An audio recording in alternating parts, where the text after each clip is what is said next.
নাজি সেনাবাহিনীরা ইউরোপের বেশিরভাগ দেশের উপরে আক্রমণ করে সেগুলোকে নিজেদের দখলে নিয়ে নিচ্ছিল। এমনকি একটা সময় ব্রিটেনের মতন শক্তিশালী দেশেরও এদের সামনে হার মানার মতন পরিস্থিতি তৈরি হয়েছিল।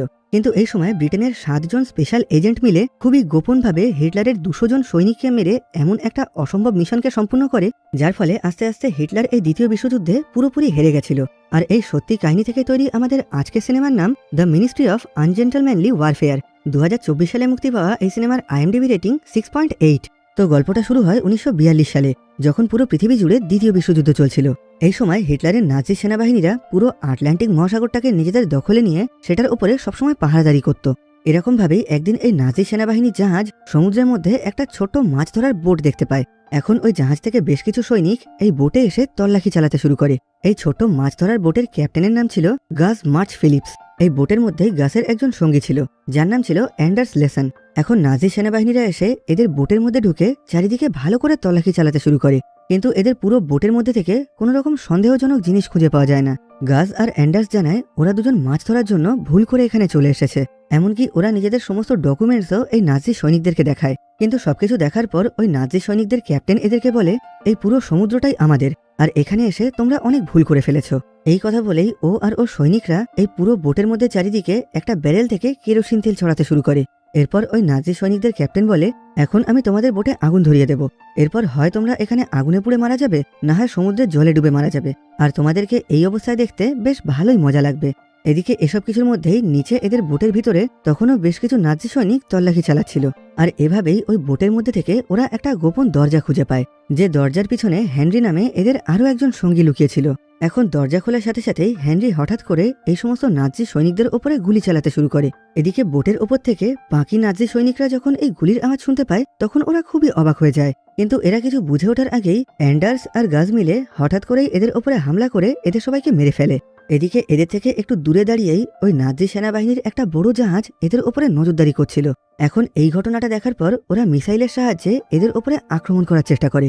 এসব কিছুর মধ্যেই আমরা ফ্রেডি নামে এদের 4 নম্বর সঙ্গীকে দেখতে পাই, যে এখন সমুদ্রের জল থেকে ওপরে উঠে আসছে। ফ্রেডি এদেরকে বলে, আমি ওই জার্মান সৈনিকদের জাহাজে বোম লাগিয়ে দিয়ে এসেছি, আর কিছুক্ষণের মধ্যেই ওটা ফেটে যাবে। আর এই কথাটা বলার সাথে সাথেই একটা বিশাল বড় বোম বিস্ফোরণ ঘটে ওই পুরো জার্মান জাহাজটা পুরোপুরি ধ্বংস হয়ে যায়। আসলে এখন এরা 4 জন ব্রিটেনের হয়ে একটা বিশেষ মিশনের জন্য যাচ্ছিল। আর এরপর আমাদেরকে এখান থেকে 25 দিন আগের একটা ঘটনা দেখানো হয়, যেখান থেকে এদের এই মিশনটা শুরু হয়েছিল। এখানেই আমরা সেই সময়ের ব্রিটেনের প্রেসিডেন্ট উইনস্টন চার্চিলকে দেখতে পাই। দেখা যায় সেই সময় প্রেসিডেন্ট দুজন বড় আর্মি অফিসারের সঙ্গে একটা মিটিং করছিলেন। আসলে এই সময় হিটলার আর তার সেনাবাহিনীরা ইউরোপের বেশিরভাগ দেশের উপরে আক্রমণ করে সেগুলোকে নিজেদের দখলে নিয়ে নিয়েছিল। আর এখন ওরা বাকি সমস্ত দেশকে হারিয়ে আস্তে আস্তে ব্রিটেনের উপরে হামলা করার জন্য এগিয়ে আসছিল। কিন্তু ব্রিটেনের একার পক্ষে শক্তিশালী জার্মান সেনাবাহিনী আর তাদের আধুনিক হাতিয়ারের বিরুদ্ধে লড়াই করা কোনোভাবেই সম্ভব ছিল না। সেজন্য ব্রিটেন এই লড়াইতে আমেরিকার কাছে সাহায্য চায়। কিন্তু সেই সময় পুরো আটলান্টিক মহাসাগর জুড়েই জার্মানির বেশ কিছু শক্তিশালী আর আধুনিক সাবমেরিন পাহারাদারি করত। এই ছোট ছোট সাবমেরিনগুলোকে বলা হতো ইউবোট। আর যতদিন আটলান্টিক মহাসাগরে জার্মানির এই ইউবোট ঘোরাঘুরি করবে ততদিন অবধি আমেরিকা এদেরকে সাহায্য করার জন্য এখানে আসতে পারবে না। তাই সবার আগে এদেরকে জার্মানির ওই ইউবোটগুলোকে ধ্বংস করতে হবে। কিন্তু সমস্যা হলো ওই ইউবোটগুলো সমুদ্রের গভীরে কোন সময় কোন জায়গায় লুকিয়ে থাকে সেই ব্যাপারে এরা কিছুই জানে না। কিন্তু এরা খোঁজ নিয়ে জানতে পারে জার্মান সৈনিকের 3টে বড় বড় জাহাজের সাহায্যে ওই ইউবোট নামক সাবমেরিনগুলোতে খাবার দাবার, জল, অস্ত্র আর ওদের সমস্ত প্রয়োজনীয় জিনিসপত্র সাপ্লাই করা হয়। এখন এরা যদি কোনোভাবে ওই 3টে জাহাজকে ধ্বংস করে ফেলতে পারে তাহলে জার্মান সৈনিকদের কাছে ওই ইউবোটগুলোতে প্রয়োজনীয় জিনিস পাঠানোর আর কোনো উপায় থাকবে না, যার ফলে তখন ওই সাবমেরিনগুলো পুরোপুরি অকেজো হয়ে যাবে। কিন্তু সমস্যা হলো বর্তমানে ওই 3টে জাহাজকে ফার্নান্দো পো নামে ইউরোপের একটা ছোট্ট দ্বীপে রাখা আছে, আর ওই দ্বীপটা এখনও এই বিশ্বযুদ্ধে অংশগ্রহণ করেনি। তাই এই অবস্থায় ব্রিটিশ সেনাবাহিনী কোনোভাবেই সরাসরি ওই দ্বীপে গিয়ে ওই জাহাজগুলোর ওপরে হামলা করতে পারবে না। এদেরকে এই কাজটা পুরো পৃথিবীর কাছ থেকে লুকিয়ে লুকিয়ে একদম গোপনভাবে করতে হবে। আর এখন এই মিশনের জন্য ওরা গাস মার্চ ফিলিপসকে বেছে নেয়। গাজ একটা সময় ব্রিটিশ সেনাবাহিনীর একজন বড় অফিসার ছিল, কিন্তু ও সেনাবাহিনীর কোনো আদেশ না মেনে নিজের ইচ্ছা মতন কাজ করত, আর সেজন্যই ওকে বেশ কিছু বছরের জন্য জেলে পাঠিয়ে দেওয়া হয়েছিল। কিন্তু এখন এই বিশেষ মিশনের জন্য ওকে তাড়াতাড়ি করে জেল থেকে বের করে আনা হয়। এরপর গাজকে ওই মিশন সম্পর্কে সবকিছু ভালো করে বুঝিয়ে বলা হয়। এই মিটিংয়েই মার্জারি নামের একটা মেয়ে আর হিরান নামের একটা লোক ছিল, আর এরা দুজনও গাজকে ওর এই মিশনে সাহায্য করবে। হিরান বিগত বহু বছর ধরে ফার্নান্দো পো নামের ওই দ্বীপে নিজের একটা বড় ক্যাসিনোর ব্যবসা চালাচ্ছে, আর এখন ও ওই দ্বীপের সমস্ত স্থানীয় লোকজন আর ওখানকার সেনাবাহিনীর সাথে খুব ভালো বন্ধুত্ব করে নিয়েছে, যার ফলে এখন হিরান লুকিয়ে লুকিয়ে ওই দ্বীপে থাকা সমস্ত জাহাজগুলো সম্পর্কে এদেরকে সমস্ত রকম গোপন তথ্য পাঠাতে পারবে। অন্যদিকে মার্জরি একজন সোনার ব্যবসায়ী সেজে ওই দ্বীপে গিয়ে ওখানকার সেনাবাহিনীর কমান্ডিং অফিসারের সঙ্গে ভালো করে বন্ধুত্ব করে নেবে, আর তারপর ওদের কাছ থেকে সমস্ত গোপন ইনফরমেশন বের করে সেগুলো গাছকে জানাবে। এখন সবকিছু শোনার পর গাছ বলে, ঠিক আছে, আমি এই মিশনে কাজ করার জন্য রাজি আছি, কিন্তু এর জন্য আমার নিজের পছন্দ মতন বেশ কিছু লোকের প্রয়োজন। সবার প্রথমে ও হেনরি হেজ নামের এই ছেলেটার নাম করে। এই ছেলেটা যে কোনো ধরনের জাহাজ বা নৌকা খুব ভালোভাবে চালাতে পারে, আর ওর সমুদ্র সম্পর্কে খুব ভালো ধারণা আছে। আর তাছাড়া এই ছেলেটার দাদাকে জার্মান সৈনিকরা মেরে ফেলেছিল, তাই এখন ও যেভাবেই হোক জার্মানদেরকে মেরে নিজের দাদার মৃত্যুর বদলা নিতে চায়। এরপর ও ফ্রেডি নামের এই ছেলেটাকে বেছে নেয়। এই ছেলেটা যে কোনো সাধারণ মানুষের তুলনায় খুব ভালো সাঁতার কাটতে পারত, আর সেই একই সাথে ও খুব ভালো বোম তৈরি করতে পারত।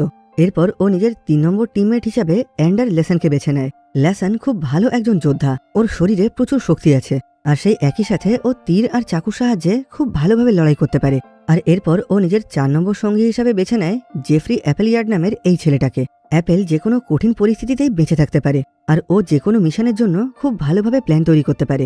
এই কথাটা শোনার পর ওই অফিসারেরা বলে, কিছুদিন আগেই আমরা অন্য একটা মিশনের জন্য অ্যাপেলকে ফার্নান্দো পো নামের ওই দ্বীপে পাঠিয়েছিলাম, কিন্তু ওখান থেকে নিজের মিশন শেষ করে ফিরে আসার সময় জার্মান সৈনিকরা ওকে গ্রেফতার করে নিজেদের কাছে বন্দি বানিয়ে রেখেছে।